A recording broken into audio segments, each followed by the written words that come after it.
everyone, it's Nacole Ricks and we are here in Cabo. Oh my goodness, one of the most beautiful scenery on the planet. We are here with Amanda Williams. She is the Traveling Realtor and the Airbnb Queen. And we have a really tough day at the office. Sitting here on the balcony overlooking the most gorgeous scenery and music, and I am just blessed to be here with Amanda. Well, thanks for having me. Absolutely. It's been a great week already. It really has. Meeting so many people and just engaging and just really masterminding. Yep. It's been wonderful. Yes.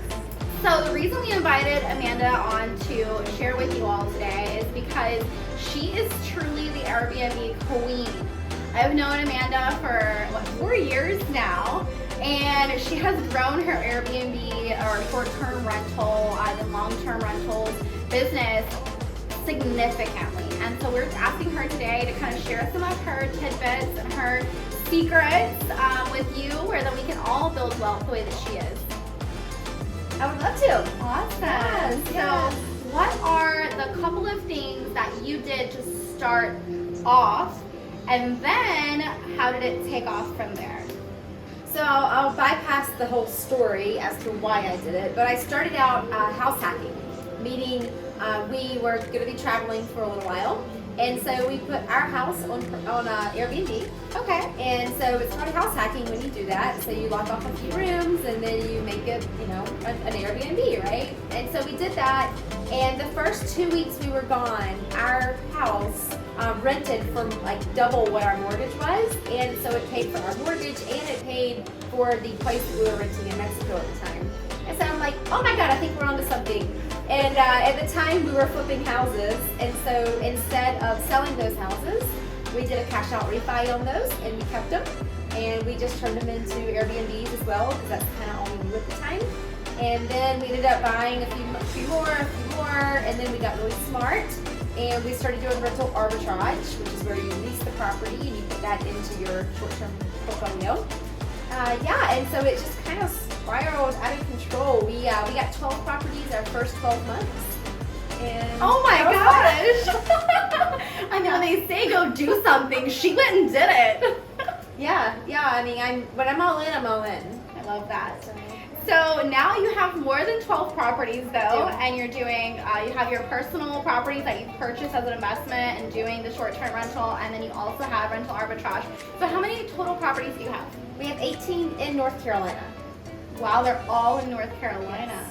Well, yeah. We have a couple of international that we're getting going, but right now we're North Carolina. Oh wow. So did you ever imagine it getting this big? Not really. I don't know. Like, I have visions of like, oh, I'm gonna do this and this, right? But I feel like when I'm on the right track in life, everything just kind of falls into place as it should.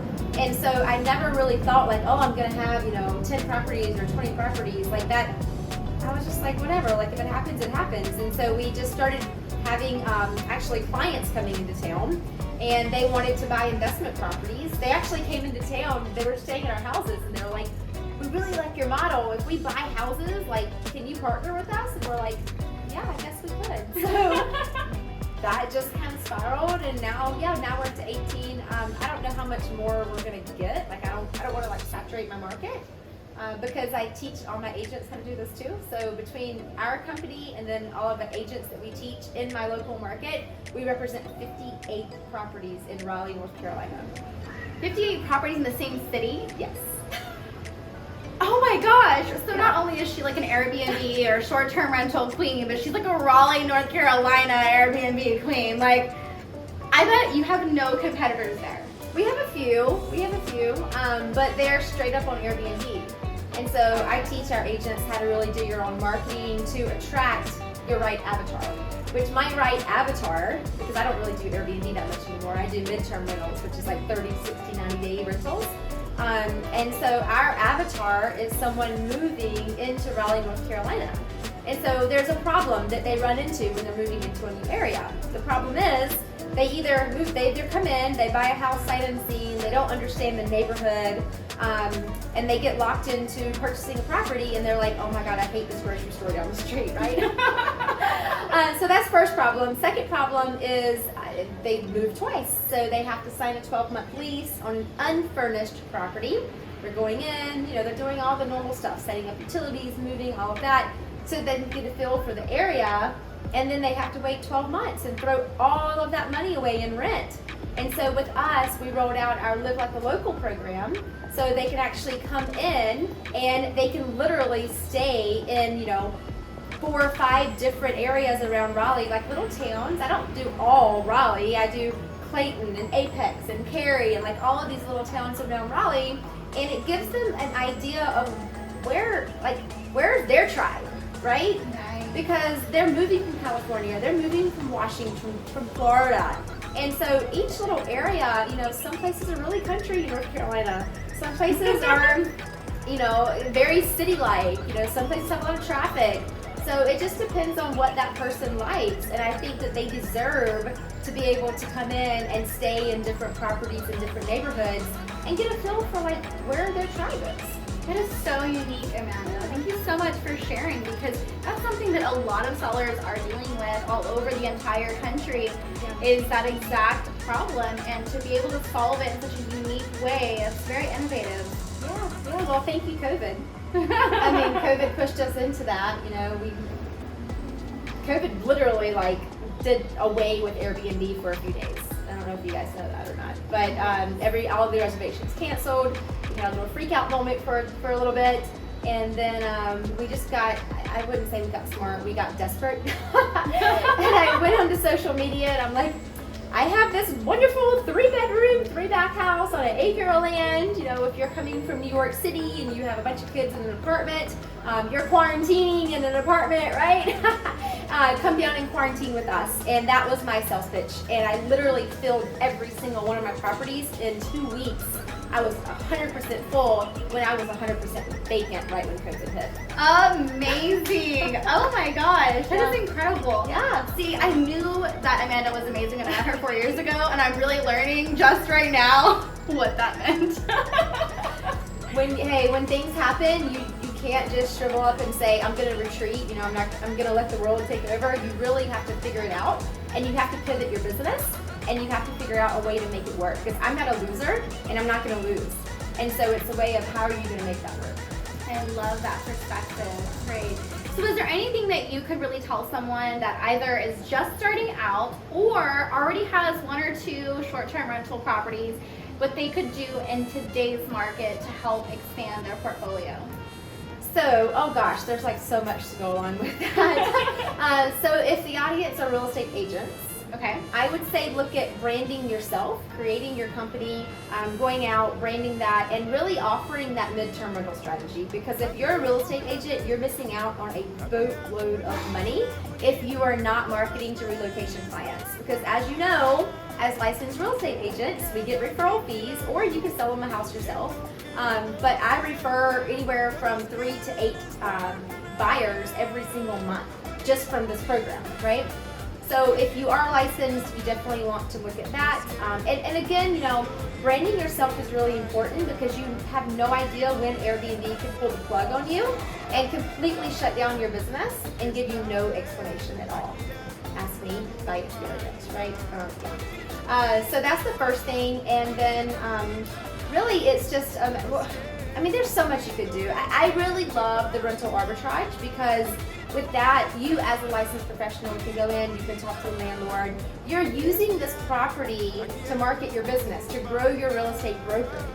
And so they're all on board. When you show them the benefits of renting to you, who's actually going to take care of the property, to renting to a long-term tenant who's going to paint the vanity and smoke in the house and sneak their dogs in and punch holes in the wall, come on. If you've had long-term rental properties, you've dealt with this stuff. And so when you talk to them as, a fellow landlord, you're like, yeah, one of my tenants, they didn't tell me the roof was leaking. They put a bucket under it, but a year later, guess what fell in? The roof fell in. And it fell in, it costed me, $5,000 to fix this issue versus, oh, I could have just done a little patch. So you start telling those stories, with fellow landlords, and they're like, yes.